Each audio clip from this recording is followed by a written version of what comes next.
Lastly, I do want to say that following the sermon, we'll have a time of communion. This table will be open to you.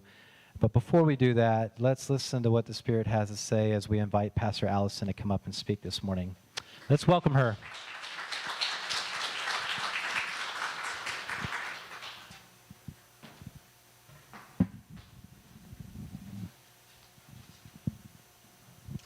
Thank you, Mike. Hello, everyone. My name is Alison, and I am the executive pastor here at the River. It's really good to be with you this morning. So in today's sermon, we're going to take a look at a story from the book of John. It's a story about Jesus and a man who was born blind. So fun fact, 13 years ago, when I was a senior in college, I gave my very first sermon. And that sermon was about the passage we'll be exploring today. But don't worry, I'm not going to talk about the same things I did then.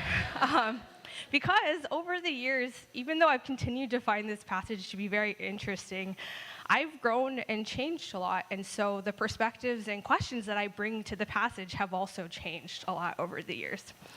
And I bet that if I were to preach on this passage again in another 13 years, I would have completely different things to say as well. And that's just one of the amazing things about the Bible. These ancient texts continue to speak to new people, to new contexts, and to us again and again in fresh, new ways.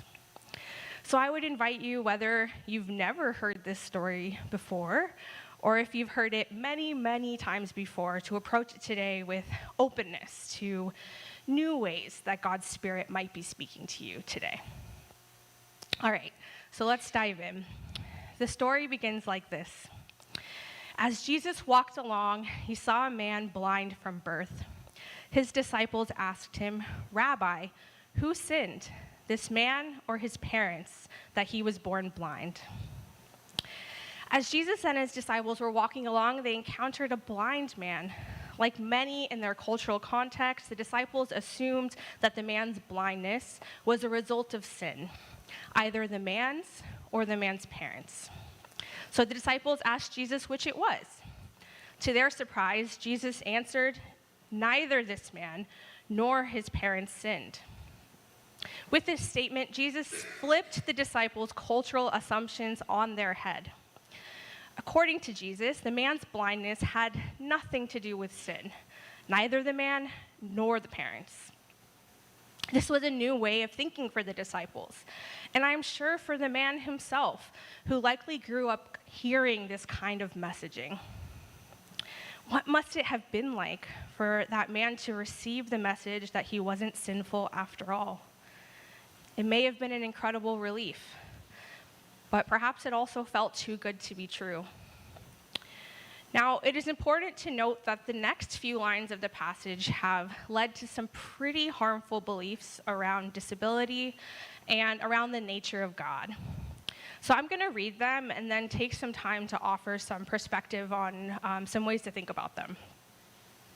So Jesus answered, "Neither this man nor his parents sinned. He was born blind so that God's works might be revealed in him. We must work the works of him who sent me while it is day. Night is coming, when no one can work. As long as I am in the world, I am the light of the world." All right, so what's going on here? According to the way that this passage has traditionally been punctuated in English, the reason the man was born blind was so that God's works might be revealed in him. Now, if that were true, in my opinion, it paints a pretty disturbing picture of God.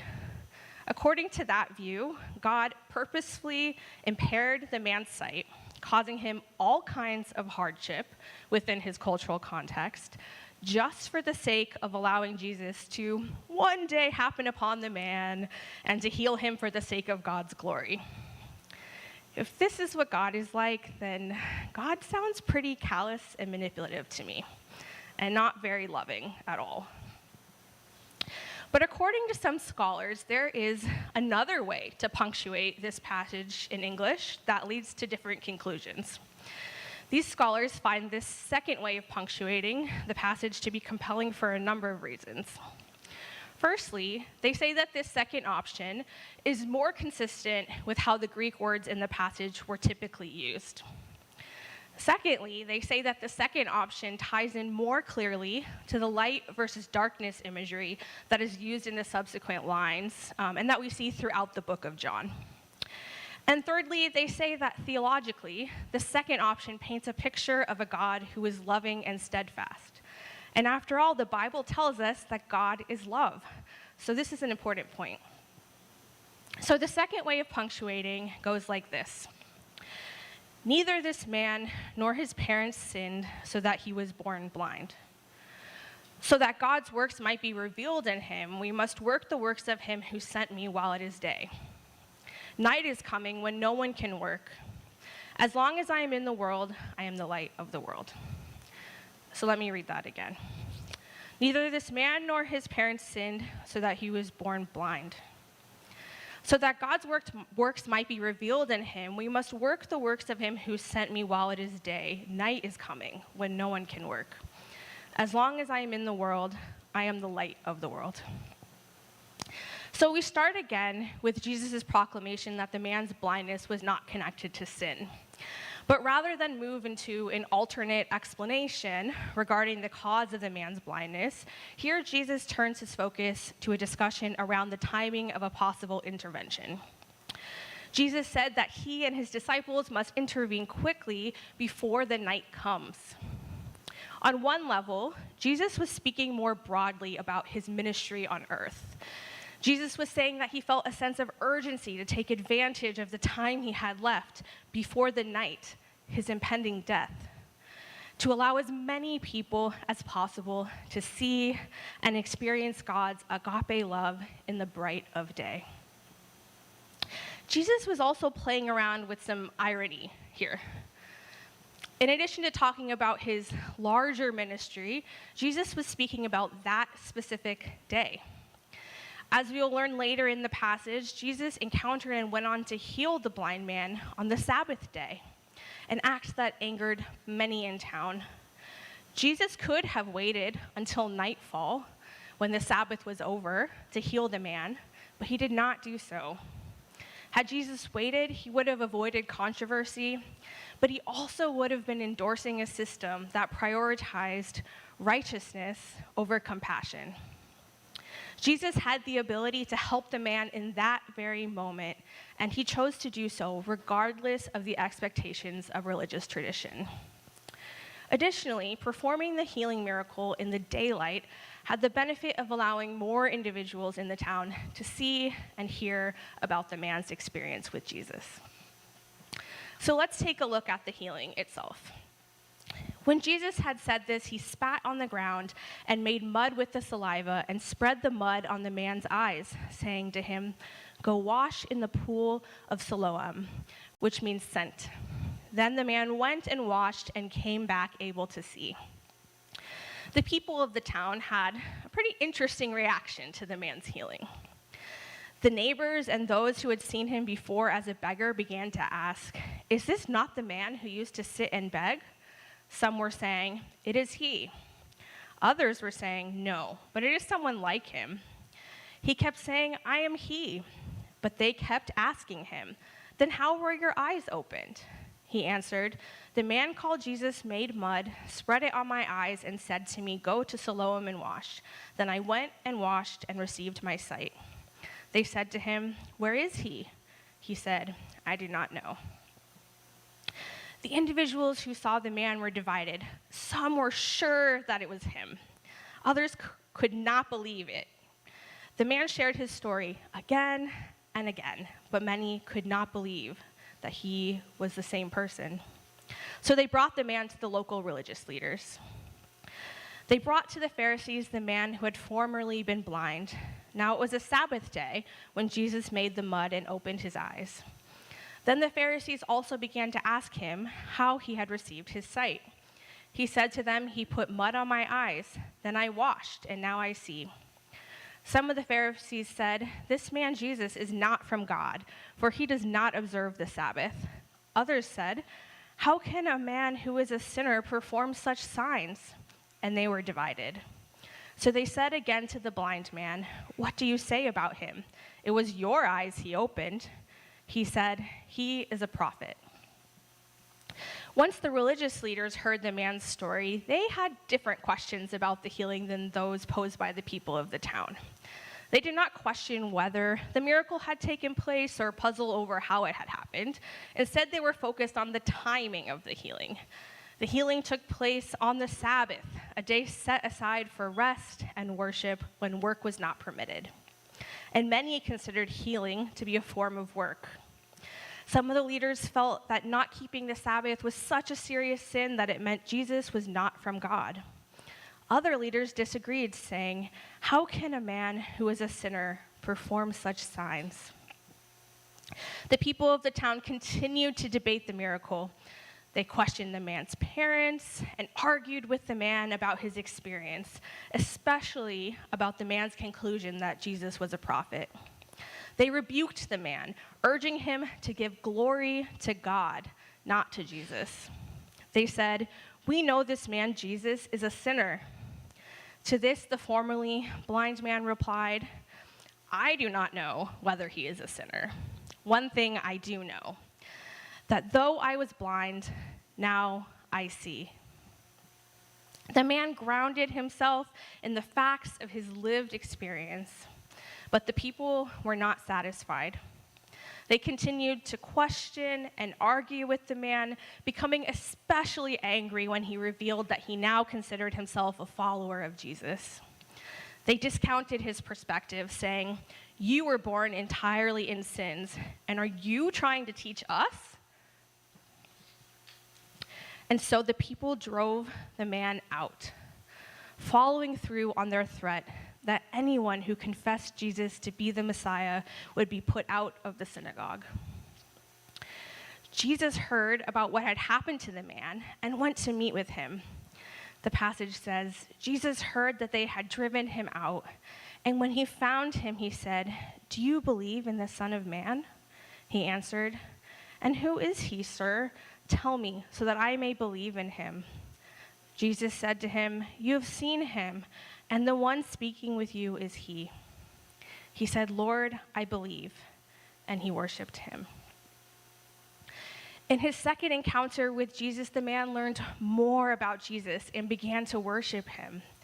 And then Jesus made this interesting statement, characteristic of the upside-down character of the kingdom of God. Jesus said, "I came into this world for judgment, so that those who do not see may see, and those who do see may become blind." Here, Jesus was not talking about physical sight, but rather spiritual insight. Jesus was saying that those who can acknowledge their need for improved spiritual insight, like the formerly blind man, have the chance to gain the sight that they lack. However, those who believe that they already have perfect vision will in turn become spiritually blind. Some Pharisees overheard this teaching and were disturbed. They said to Jesus, "Surely we are not blind, are we?" Pretty telling, right?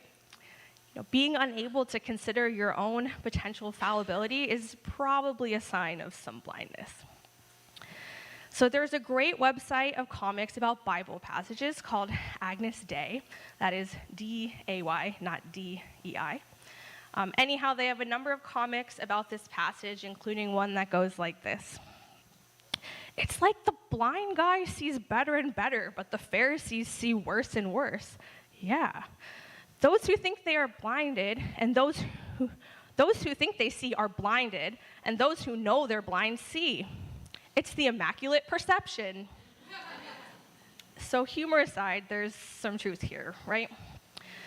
In addition to gaining physical sight, throughout the story, the man's spiritual insight grew and grew. In contrast, many of the religious leaders and people of the town doubled down on previously held beliefs, like the idea of a connection between disability and sin, or the idea that traditional religious teaching should take precedence over love and compassion. And this wasn't just a back then problem, was it?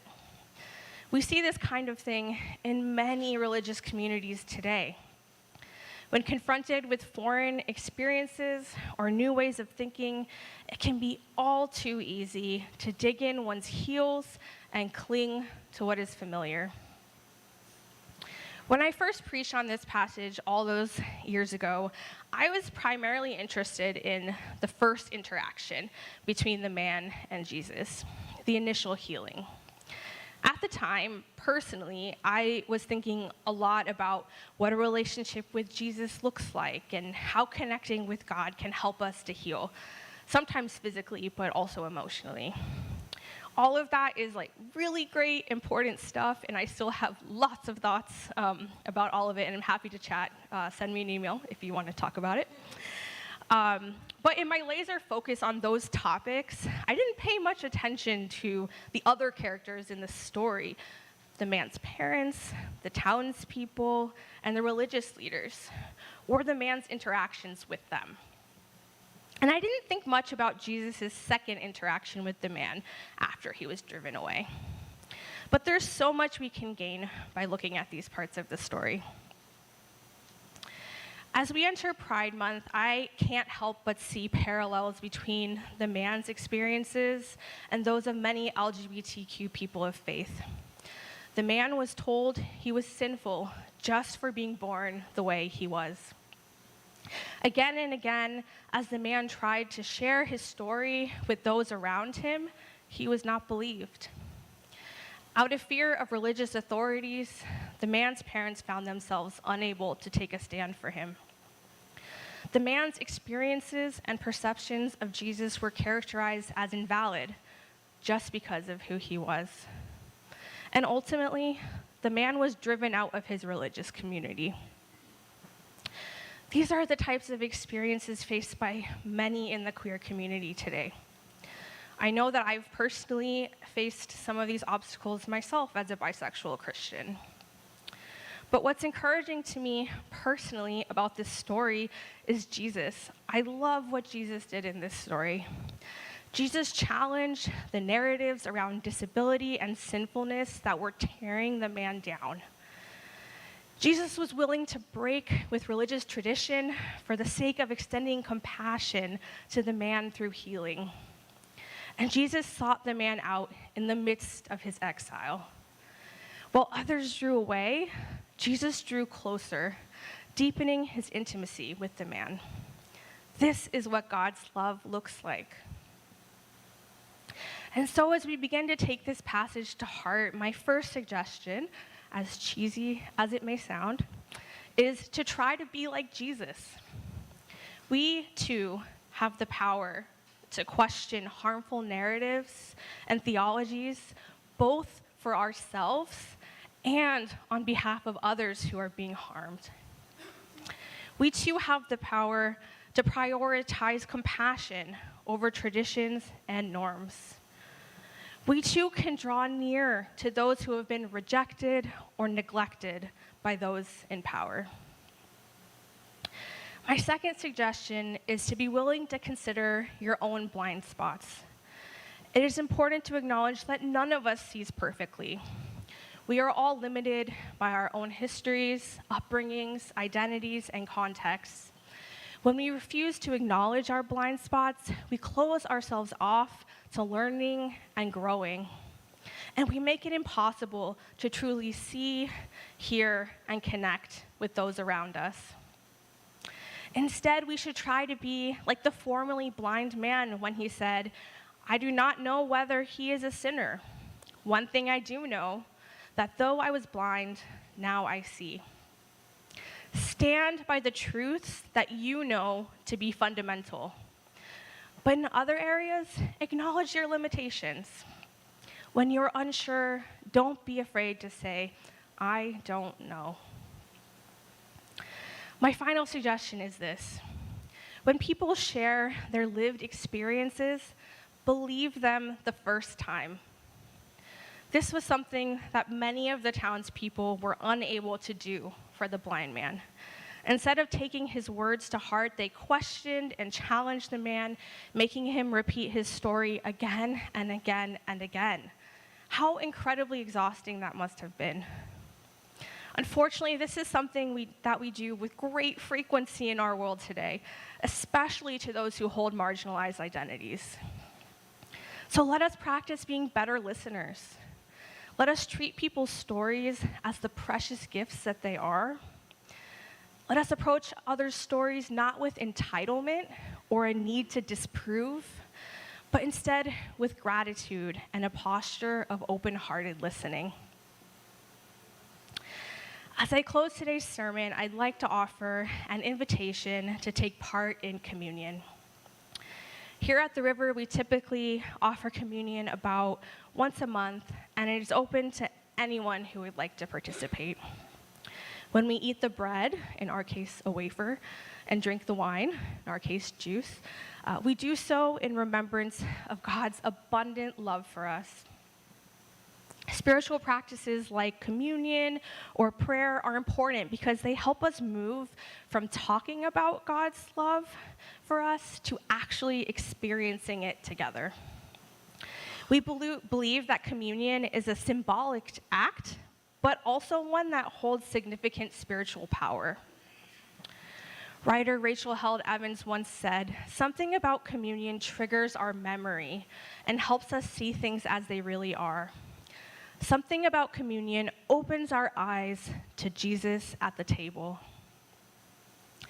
So as the worship team is up here again and they play their first song, I'll be standing at the communion table to pass out the elements. Feel free as the song plays to excuse yourself from your row and come to the front. Whoever you are, whatever identities you hold, whatever your life experiences, God invites you to the table. You are loved and you are welcome. And as we eat and drink together, I pray that our memories would be triggered, that we would be able to see things as they really are, and that our eyes would be opened to the reality of God's unconditional love for us. Amen.